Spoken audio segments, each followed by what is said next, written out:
మూడవ తరగతి కవి పరిచయాలు. మొదటి పాఠం తెలుగు తల్లి. ఇతివృత్తం దేశభక్తి. ప్రక్రియ గేయం ప్రక్రియ. రెండవ పాఠం మర్యాద చేద్దాం. ఇతివృత్తం హాస్యం ప్రక్రియ. ప్రక్రియ కథా ప్రక్రియ. మూడవ పాఠం మంచి బాలుడు. ఇతివృత్తం సహానుభూతి. ప్రక్రియ గేయ కథ. మంచి బాలుడు ఏ విధంగా అయితే ముసలమ్మకు సహాయం చేస్తాడో ఇతివృత్తం సహానుభూతి. ప్రక్రియ గేయ కథ అంటే తలతల మిలమిల మెరుపులు మెరిసి హోరున జోరున వర్షం కురిసి ఈ విధంగా గేయ కథ రూపంలో ఉంటుంది. మర్యాద చేద్దాం. ఈ మర్యాద చేద్దాం 12 మంది పరమానందయ్య 12 మంది శిష్యులతో కూడినటువంటి హాస్యం ఇతివృత్తము. ప్రక్రియ మర్యాద చేద్దాం కథా ప్రక్రియలో ఉంటుంది. తెలుగు తల్లి ఇతివృత్తం దేశభక్తి. అదివో తెలుగు తల్లి అందాల నిండు జాబిల్లి, ఆనందాల కల్పవల్లి ఇదే నీ తెలుగు తల్లి అని చెప్పేసి ప్రక్రియ గేయం రూపంలో ఉంటుంది. మంచి బాలుడు నా బాల్యం. ఈ నా బాల్యం అనేటువంటిది షేక్ నాజర్ గారి ఆత్మకథ. ప్రక్రియ ఆత్మకథ. ఇతివృత్తం కలలు. నా బాల్యం అనేటువంటి 4వ పాఠం. ఇతివృత్తం కలలు. ప్రక్రియ ఆత్మకథ. ఇతివృత్తం కలలు. పొడుపు విడుపు. ఈ పొడుపు విడుపు ఈ సంభాషణ రూపంలో ప్రక్రియ రూపంలో ఉంటుంది. గీతి, సూరి, వెంకి, సీతి ఇవన్నీ కూడా పొడుపు విడుపు సంభాషణ ప్రక్రియ. భాషాభిరుచి ఇతివృత్తంగా కలిగినటువంటిది పొడుపు విడుపు. భాషాభిరుచి ఇతివృత్తంగా కలిగినటువంటిది పొడుపు విడుపు. మేమే మేకపిల్ల. ఇది పరస్పర సహకారం. ఈ మేకపిల్ల 4వ మేకపిల్ల. ఈ మేమేకి 4 మేకపిల్లలుండి చివరి దాని పేరు మేమే. అది పరస్పర సహకారం. చెట్టుతోటి, మంటతోటి, గాలితోటి ఇలా పరస్పర సహకారం ఏదైతే లేకుండా ఉందో అదేవిధంగా పరస్పర సహకారం ప్రతి ఒక్క దానితో ఉండాలి అని తెలియచేసేటువంటి పాఠము మేమే మేకపిల్ల. ఇతివృత్తం పరస్పర సహకారం కథా ప్రక్రియలో ఉంటుంది. మేమే మేకపిల్ల ఉంటుంది. పద్యరత్నాలు నైతిక విలువలు. ఇతివృత్తం నైతిక విలువలు. పద్యాలు ప్రక్రియలో ఉంటాయి. మా ఊరి ఏరు. ఈ మా ఊరి ఏరు అనేది ఇతివృత్తము ప్రకృతి వర్ణన. చూడ చక్కని ఏరు మా ఊరి ఏరు, ఏడాదికొకసారి ముచ్చటగా పారు. ఇలా మా ఊరి ఏరు అనేది గేయం రూపంలో ఉంటుంది. ప్రకృతి వర్ణన కలిగినటువంటి పాఠం మా ఊరి ఏరు. తొలి పండుగ. ఈ తొలి పండుగ సంస్కృతి సాంప్రదాయాలు. తొలి పండుగ ఈ పండుగలంటేని మన యొక్క సంస్కృతి సాంప్రదాయాన్ని తెలియజేస్తాయి కాబట్టి తొలి పండుగ. ఇతివృత్తం కథనం ప్రక్రియ. కథనం ప్రక్రియ. ఇతివృత్తం మన సంస్కృతి సాంప్రదాయాలను తెలియజేస్తుంది కాబట్టి తొలి పండుగ సంస్కృతి సాంప్రదాయాలు. తొలి పండుగ కథనం రూపంలో ఉంటుంది. తెలుగు తల్లి. ఈ తెలుగు తల్లి శ్రీరంగం శ్రీనివాసరావు రచించారు. తెలుగు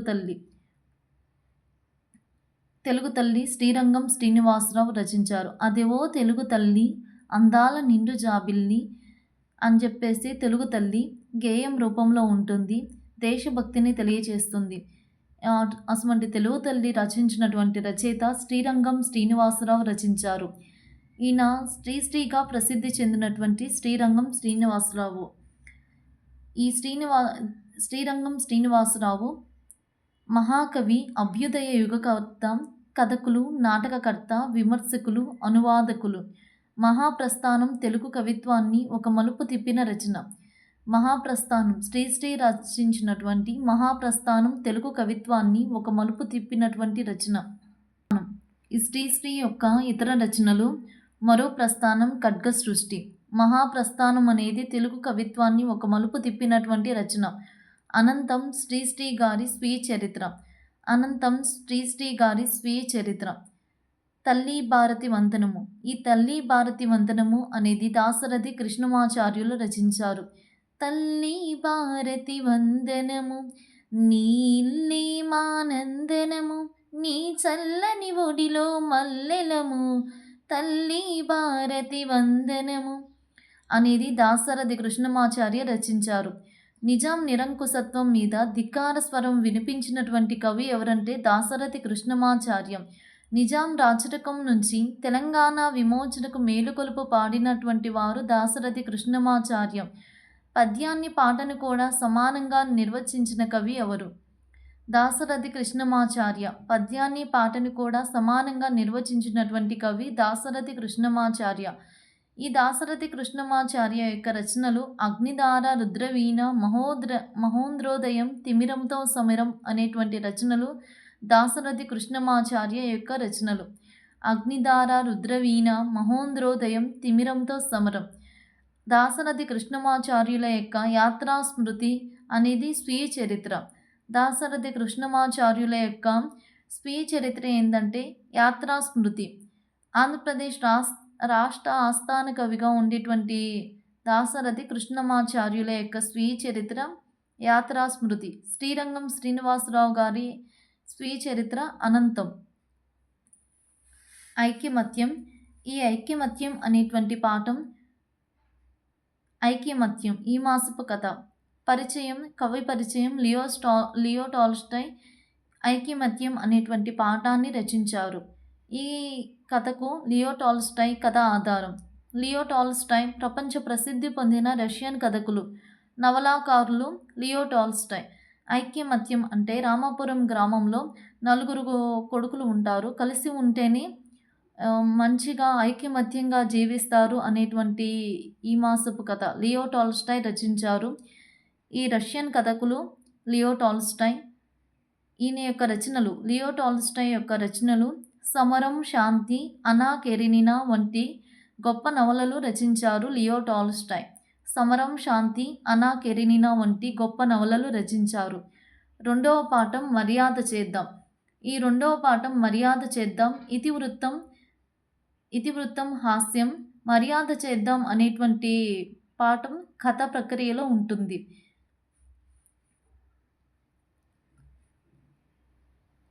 ఈ మాసపు పాట రేలా రేలా రేలా రేలా రేలా రేలా రేలా రే. అలా జానపద గేయము రేలా రేలా అనేది. ఈ మాసపు కథ జింక. ఈ జింక అనేది ఈసప్ కథలు గ్రీకు పురాణ కథలుగా ప్రసిద్ధి. లియో టాల్స్టాయ్ ఏ దేశపు నవలాకారుడు? రష్యన్ కథకులు నవలాకారుడు. ఈసప్ కథలు అనేవి గ్రీకు పురాణ కథలుగా ప్రసిద్ధి చెందినవి. ఇవి 2500 సంవత్సరాల నాటివి. ఈ కథలు అన్ని ప్రపంచ భాషల్లోనికి అనువదించబడ్డాయి. ఈసప్ కథలు. మంచి బాలుడు. ఈ మంచి బాలుడు అనేటువంటిది సహానుభూతి ఇతివృత్తము గేయ కథ రూపంలో ఉంటుంది. మంచి బాలుడు ఇతివృత్తము సహాయం చేస్తాడు కదా ముసలమ్మకి. సహానుభూతి ఇతివృత్తము సహానుభూతి ప్రక్రియ గేయ కథ రూపంలో ఉంటుంది. తల తల మిల మిల మిరుపులు మిరిసి హోరున జోరున వర్షం కురిసి. ఈ విధంగా గేయ కథ రూపంలో ఉంటుంది. ఈ మంచి బాలుడు ఎవరు రచించారంటే ఆల్లూరి బైరాగి రచించారు. 20వ శతాబ్దపు అగ్రశ్రేణి తెలుగు కవుల్లో ఆల్లూరి బైరాగి ఒకడు. మానవుడి అస్తిత్వ వేదాన్ని కవిత్వంగా వెలువరించినటువంటి వారు ఆల్లూరి బైరాగి. మానవుడి అస్తిత్వ వేదాన్ని కవిత్వంగా వెలువరించినటువంటి వారు ఆల్లూరి బైరాగి. చీకటి మేడలు, నూతిలో గొంతుకులు, ఆగమగీతి, దివ్యభవనం ఈయన రచించినటువంటి ప్రసిద్ధ రచనలు. చీకటి మేడలు, నూతిలో గొంతుకులు, ఆగమగీతి, దివ్యభవనం ఈ ఆల్లూరి బైరాగి రచించినటువంటి ప్రసిద్ధ రచనలు. బాలల కోసం చక్కటి గేయ కథలు రచించారు. కేంద్ర సాహిత్య అకాడమీ పురస్కారం పొందారు. ఆల్లూరి బైరాగి మానవుడి అస్తిత్వ వేదాన్ని కవిత్వంగా వెలువరించినటువంటి వ్యక్తి. ఈ మంచి బాలుడు గేయ కథ ఇతివృత్తం సహానుభూతి. ఈ మాసపు పాట కలపండి చేయి చెయ్యి. కలపండి చేయి చెయ్యి కలపండి, 10 మంది భుజం భుజం కలపండి. ఈ విధంగా ఉంటుంది. దేవులపల్లి వెంకటకృష్ణ శాస్త్రి రచించారు. ఆధునిక తెలుగు కవిత్వంలో భావ కవిత్వ యుగానికి తలుపులు తెరిచినటువంటి వ్యక్తి దేవులపల్లి వెంకటకృష్ణ శాస్త్రి. ఆధునిక తెలుగు కవిత్వంలో భావ కవిత్వ యుగానికి తలుపులు తెరిచినటువంటి వ్యక్తి దేవులపల్లి వెంకటకృష్ణ శాస్త్రి. అక్షర రమ్యత, భావన సౌకుమార్యం, శబ్ద సంస్కారం కృష్ణశాస్త్రి కవిత్వ లక్షణాలు. అందుకని వీరి కవిత్వాన్ని శ్రీశ్రీ గారు ఇక్షు సముద్రంతో పోల్చారు. ఎవరి కవిత్వాన్ని శ్రీశ్రీ గారు ఇక్షు సముద్రంతో పోల్చారు? దేవులపల్లి వెంకటకృష్ణ శాస్త్రి కవిత్వాన్ని శ్రీశ్రీ గారు ఇక్షు సముద్రంతో పోల్చారు. ఈ దేవులపల్లి వెంకటకృష్ణ శాస్త్రి యొక్క రచనలు కృష్ణపక్షం, ఊర్వశి, ప్రవాసము వీరి ప్రసిద్ధ రచనలు. దేవులపల్లి వెంకటకృష్ణ శాస్త్రి యొక్క రచనలు కృష్ణపక్షం, ఊర్వశి, ప్రవాసము ప్రసిద్ధ రచనలు. పద్మభూషణ్ పురస్కారం కూడా అందుకున్నారు దేవులపల్లి వెంకటకృష్ణ శాస్త్రి. కలపండి చేయి చేయి, కృష్ణపక్షం, ఊర్వశి, ప్రవాసము వీరి ప్రసిద్ధ రచనలు. ఈ మాసపు కథ బావిలో నీళ్లు, అక్బర్ బీర్బల్ కథ. నా బాల్యము. ఈ నా బాల్యం అనేటువంటి పాఠము షేక్ నాజర్ రచించారు. నా బాల్యము ఆత్మకథ ప్రక్రియ, కలలు అనేటువంటిది ఇతివృత్తము. నా బాల్యం, కలలు అనేటువంటిది ఇతివృత్తం, ఆత్మకథ ప్రక్రియ. షేక్ నాజర్ తన జీవిత విశేషాలను చెప్పుకున్నారు. షేక్ నాజర్ నిరుపేద ముస్లిం కుటుంబంలో గుంటూరు జిల్లా పొన్నికల్లు గ్రామంలో 1920 ఫిబ్రవరి 5వ తేదీన జన్మించారు. షేక్ నాజర్ తండ్రి షేక్ మస్తాన్, తల్లి బినాబి. తల్లిదండ్రుల, గురువుల ప్రోత్సాహంతో ప్రాచీన జానపద కళారూపమైన బుర్రకథా ప్రక్రియకు నాజర్ కొత్త మెరుగులు దిద్దాడు. పల్నాటి యుద్ధం, వీరాభిమన్యు, బొబ్బిలి యుద్ధం, అల్లూరి సీతారామరాజు, బెంగాల్ కరువు వంటి ఇతివృత్తాలలో సమకాలీన అంశాలు జతచేసి నాజర్ బుర్రకథలు రూపొందించాడు. నాజర్ చేసిన కృషిని గురించి భారత ప్రభుత్వం 1986లో పద్మశ్రీ పురస్కారంతో సత్కరించింది. నాజర్ 1997 ఫిబ్రవరి 21వ తేదీన మరణించాడు.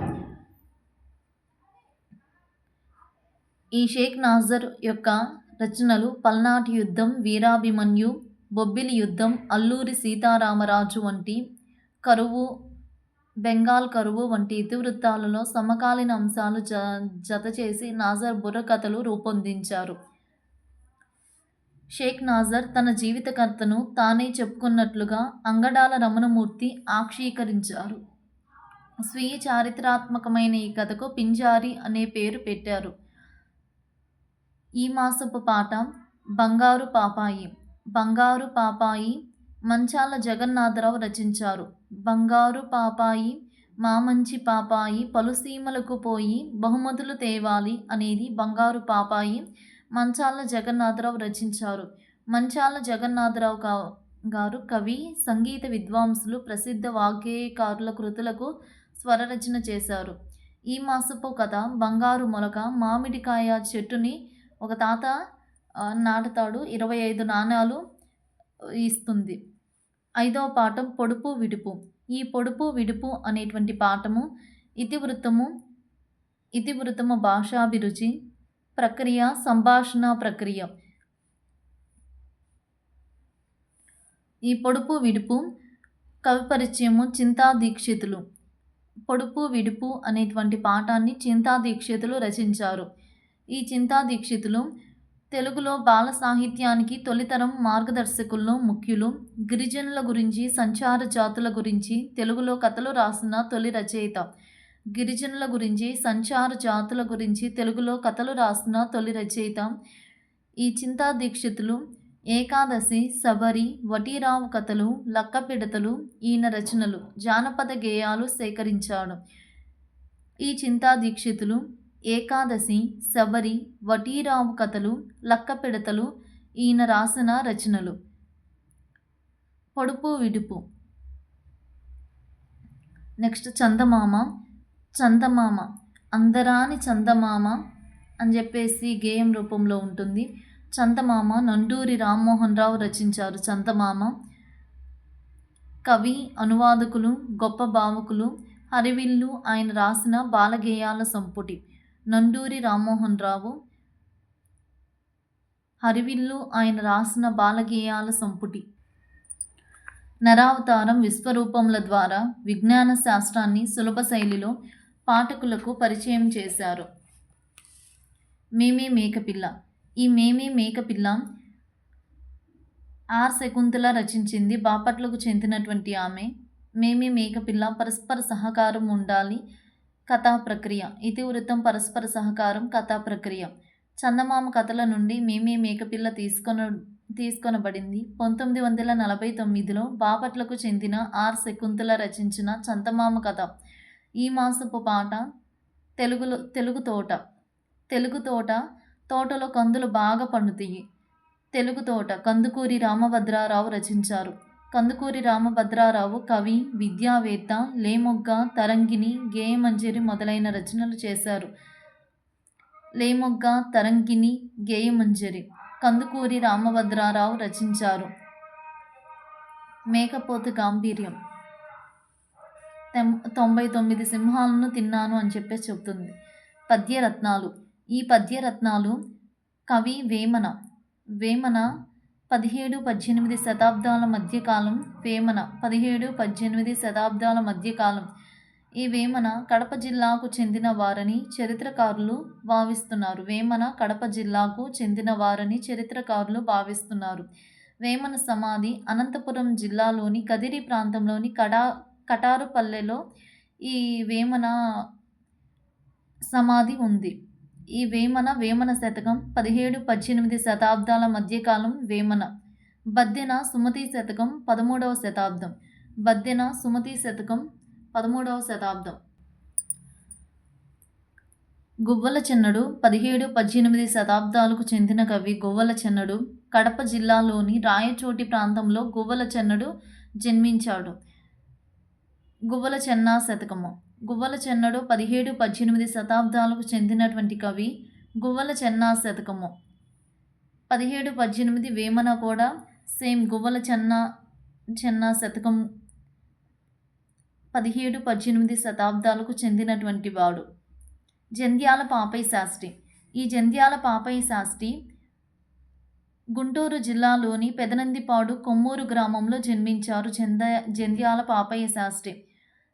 జంధ్యాల పాపయ్య. పాపలంటే బాలలంటే చాలా ఇష్టం. జంధ్యాల పాపయ్య శాస్త్రి విజయశ్రీ, ఉదయశ్రీ, కరుణశ్రీ మొదలైన కావ్యాలు రచించారు. జంధ్యాల పాపయ్య శాస్త్రి కలం పేరు కరుణశ్రీ. విజయశ్రీ, ఉదయశ్రీ, కరుణశ్రీ మొదలైన కావ్యాలన్నింటినీ కూడా రచించారు జంధ్యాల పాపయ్య శాస్త్రి. గుంటూరు జిల్లాలోని పెదనందిపాడు కొమ్మూరు గ్రామంలో జన్మించారు. దువ్వూరి రామిరెడ్డి. ఈ దువ్వూరి రామిరెడ్డి స్వస్థలం. ఆయన పుట్టిన ఊరు నెల్లూరు జిల్లా. ఈ దువ్వూరి రామిరెడ్డి యొక్క రచనలు కృషీవలుడు, జలదంగన, గులాబీ తోట, పానశాల మొదలైనవి దువ్వూరి రామిరెడ్డి రచించారు. ఈ మాసపు పాట. అందమైన పాట. అందమైన పాటలకి ఎవరు ట్యూన్ చేస్తారంటే జీవి సుబ్రహ్మణ్యం ట్యూన్ వహిస్తారు. అంటే బాలసుబ్రహ్మణ్యం అందమైన పాటలు పాడతాడు కాబట్టి ఈ జీవి సుబ్రహ్మణ్యం కూడా అందమైన పాటలు పాడాడు. ఈ సుబ్రహ్మణ్యం రసం గురించి ఎక్కువ చెప్పాడు. వీరరసము, రసోల్లాసము సాహిత్య చరిత్రలో చర్చనీయాంశాలు రచనలు చేశారు. అందమైన పాట జీవి సుబ్రహ్మణ్యం రచించారు. అందమైన పాట.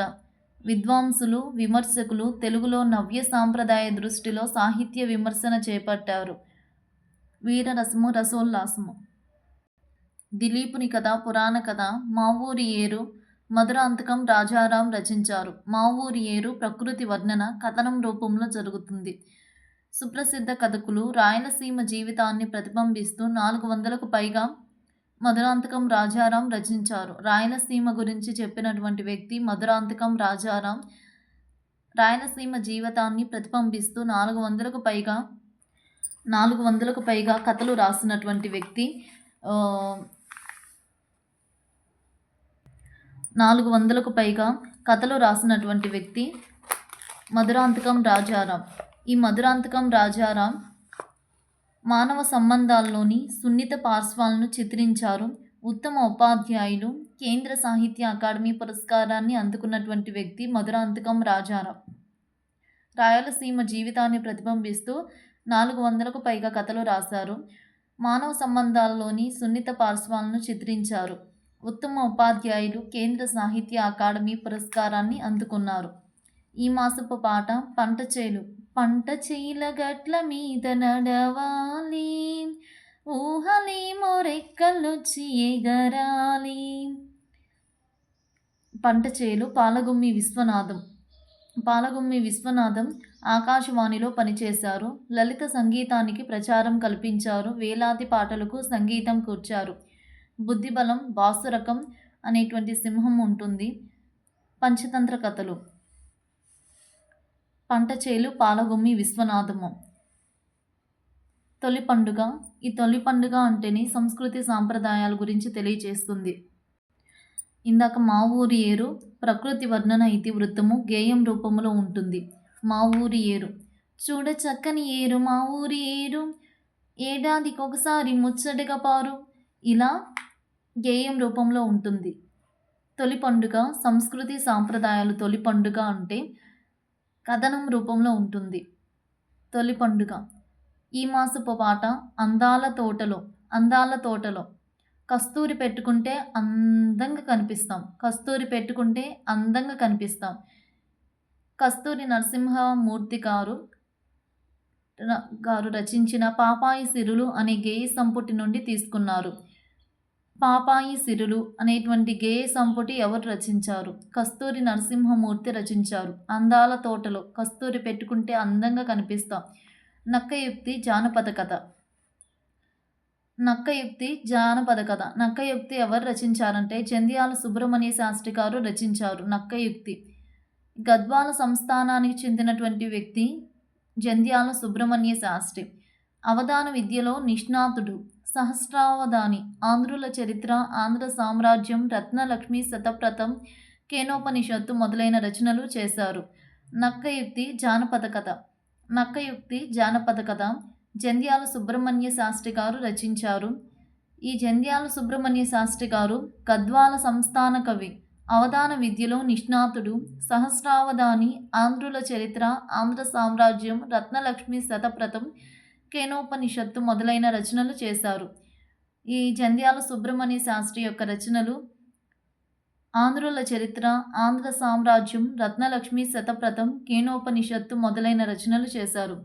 ఇంతటితో థర్డ్ క్లాసు మొత్తం కవి పరిచయాలు అయిపోయినాయి.